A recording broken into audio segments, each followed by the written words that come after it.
தேன் வாழை அறுவடை ஆகிட்டு இருக்கு.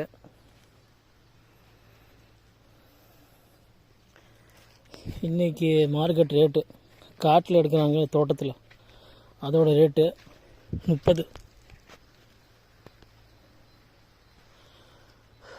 தேன் வாழைனா தேன் வாழை, கற்பூரவல்லி, சாம்பல் வாழை மூணுக்குமே ஒரே பேர் தான்.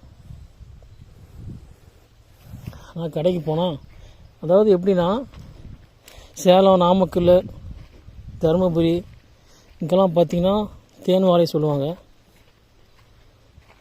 அதாவது தென் மாவட்டம் மதுரை, தேனி அந்த சைடெலாம் கற்பூரவல்லி சொல்லுவாங்க. சென்னை பக்கம் காஞ்சிபுரம், வேலூர் இப்படிதான் சாம்பல்னு சொல்லுவாங்க. அது எப்படி பேர் வந்துச்சுன்னு தெரில. ஆதி காலத்துலேருந்தே அப்படி தான் வரும்னு நினைக்கிறேன் தேன் வாழைக்கு.